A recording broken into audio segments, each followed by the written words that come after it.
नमस्कार साथियों, मैं अमित कुमार शुक्ला आप सभी का इस चैनल पे बहुत बहुत स्वागत करता हूँ। साथियों, यदि आप इस चैनल पे नए हैं तो चैनल को लाइक, सब्सक्राइब और शेयर करना न भूलें।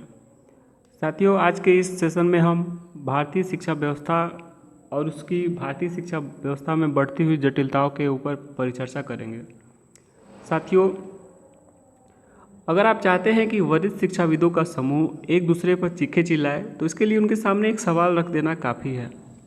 क्या आप चाहते हैं कि एक 10 वर्ष के बच्चे को साइकिल सिखाने से पहले उसे भौतिकी में गति के नियमों का पूरा ज्ञान हो? ऐसे सवाल प्रतीकात्मक होते हैं और अक्सर शैक्षणिक नीति निर्माण में केंद्र में ऐसी ही बहस होती है। क्या आपको नहीं लगता कि हमें बच्चों को रचनात्मक कथा लेखन सिखाने से पहले मिल्टन और शेक्सपियर का प्रमुख काम पढ़ाना चाहिए? क्या आपको नहीं लगता कि हमें बच्चों को पाइथन प्रोग्रामिंग सिखाने के पहले उन्हें शब्दों के अर्थ निकालना समझाना चाहिए? मुझे ऐसा लगता है कि ऐसे बहसों का होना बहुत ही ज़रूरी है। भारत की उच्च शिक्षा व्यवस्था मोटे तौर पर ब्रिटिश युग में तैयार की गई और इसलिए इसमें बुनियादी रूप से ज्ञान को कौशल से श्रेष्ठ मानने पर ब्रिटिशों का जोर भी हमें विरासत में ही मिला। ऐसे में सर्वाधिक बुद्धिमान और योग्य बच्चे जिनमें परीक्षा में अधिक अंक पाने की काबिलियत होती है वे इंजीनियरिंग कॉलेज तथा ऐसे ही अन्य तकनीकी कैरियर में शामिल हो जाते हैं, और जिन बच्चों को ऐसी परीक्षाओं में कम अंक मिलते हैं लेकिन वे ऐसी ही तकनीकी पाठ्यक्रमों में दाखिला लेना चाहते हैं, वे पॉलिटेक्निक या व्यावसायिक पाठ्यक्रमों आदि में दाखिला ले लेते हैं। ऐसे में आश्चर्य नहीं कि व्यावसायिक पाठ्यक्रमों के माध्यम से पढ़ाई करने वाले बच्चों को नियमित विश्वविद्यालय के स्नातक पाठ्यक्रमों में पढ़ाई करने वालों की तुलना में कमतर माना जाता है। मैंने अक्सर देखा है कि जब भी मैं अपने मित्रों को बताता हूँ कि जर्मनी में चीज़ें एकदम अलग हैं तो उनके चेहरे पर असमंजस के भाव होते हैं। जर्मनी में 19 से 24 आयु वर्ग के 75% लोग औपचारिक रूप से व्यावसायिक प्रशिक्षण लेते हैं, जबकि भारत में यह आंकड़ा केवल 5% है। भारत में एक और दिलचस्प कारक है जिसे मैं भी समझ नहीं पाया हूँ, ट्यूशन क्लासेस की केंद्रीय भूमिका। फिर चाहे यह स्कूल के स्तर पर हो या किसी तरह के पाठ्यक्रम में प्रवेश परीक्षा की तैयारी के लिए, स्कूल के स्तर पर तथा कॉलेज के स्तर पर ट्यूशन पढ़ाने वाले शिक्षकों को मनोवांछित संस्थान में दाखिले की दृष्टि से तथा अच्छे अंकों को उत्तीर्ण होने के लिहाज से बहुत महत्वपूर्ण माना जाता है।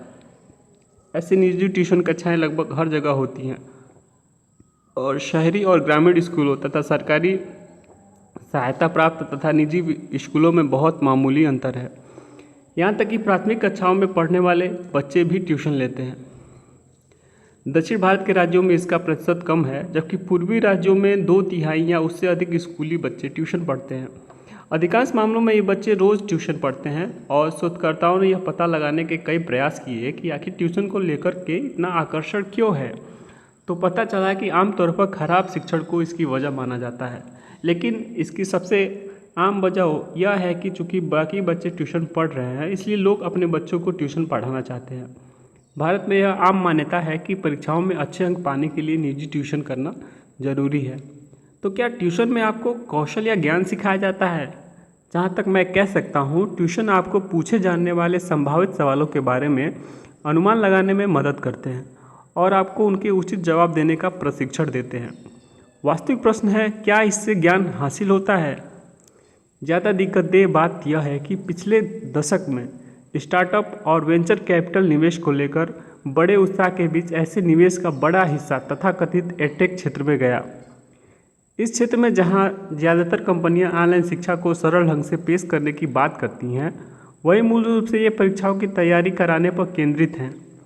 ऐसे स्टार्टअप को भारी भरकम मूल्यांकन हासिल हो रहा है। उसे देखते हुए ऐसा लगता है कि मानो भारत में बच्चों के माता पिता रुचि लेकर अपनी मेहनत की बचत को बच्चों के लिए ऐसी स्टार्टअप में लगा रहे हैं।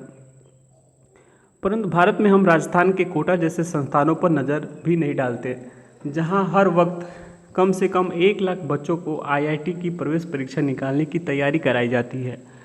करीब 10 लाख बच्चे इस परीक्षा में उतरते हैं और 10,000 सफल होते हैं। या देश भर में मौजूदा कोचिंग कक्षाएं जहाँ करीब 5 लाख बच्चे सिविल सेवा परीक्षाओं के 1000 पदों की तैयारी करते हैं। या फिर नेशनल लॉ स्कूल की साझा प्रवेश परीक्षा जिसमें 75,000 से अधिक आवेदक 7500 सीटों के लिए आवेदन करते हैं। अच्छी हैसियत वाले लोग अपने बच्चों को इस तरह की प्रतिस्पर्धा से बचा लेते हैं और 25 लाख रुपए से अधिक शुल्क देकर उन्हें निजी विश्वविद्यालयों में दाखिला कराते हैं। या फिर 4 साल की पढ़ाई के लिए 1 करोड़ रुपए से अधिक खर्च करके उन्हें विदेश भेज देते हैं। हाल ही में चीन के राष्ट्रपति शी जिनपिंग ने निजी और मुनाफा कमाने वाले कारोबारों को लेकर कक्षा 9 तक ऑनलाइन और ऑफलाइन ट्यूशन पढ़ाने से रोक दिया। इन नए दिशा निर्देशों में साफ कहा गया है कि प्राथमिक से माध्यमिक स्तर तक ऑफलाइन या ऑनलाइन ट्यूशन देने वाले सभी कंपनियों को खुद को गैर लाभकारी संस्था के रूप में पुनर्गठित करना होगा। दिशा निर्देश ऐसे कारोबारों को सप्ताहांत, अवकाश के दिन तथा गर्मियों और सर्दियों की छुट्टियों में भी कक्षाएं आयोजित करने से रोकते हैं। यानी सभी तरह की पढ़ाई सप्ताह के अंत पर या सीमित घंटों के लिए ही होगी। ऐसी बहसों के साय में एक संभावित चौंकाने वाली बात शायद कृत्रिम मेधा आधारित एल्गोरिदम की तलाश हो सकती है। दुनिया भर में शोध पर हो रही फंडिंग का करीब 80% हिस्सा इसी क्षेत्र में जा रहा है। शुरुआती नतीजों के तौर पर कॉल सेंटरों में सभी इंसानी परिचालकों के स्थान पर चैटबॉट लेने लगे हैं। आप कल्पना कर सकते हैं कि अगले 2 से 5 वर्षों में भारत की विशालकाय कॉल सेंटर अर्थव्यवस्था की क्या स्थिति होगी।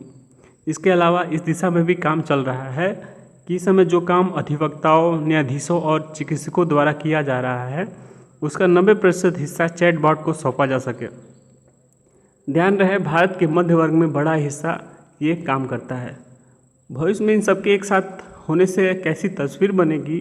ट्यूशन कक्षाओं की बढ़ती अर्थव्यवस्था, देश के शीर्ष पेशेवर विश्वविद्यालय में दाखिले के लिए भारी प्रतिस्पर्धा, देश की निजी विश्वविद्यालयों में अनाप शनाप शुल्क और कृत्रिम मेधा की बढ़ती भूमिका के जरिए विशेष पेशेवरों के बेदखल किए जाने जैसी घटनाएं देखने को मिलेंगी। फ्रेंड्स,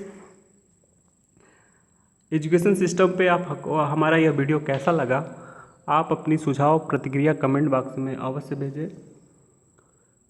तब तक के लिए बहुत बहुत धन्यवाद।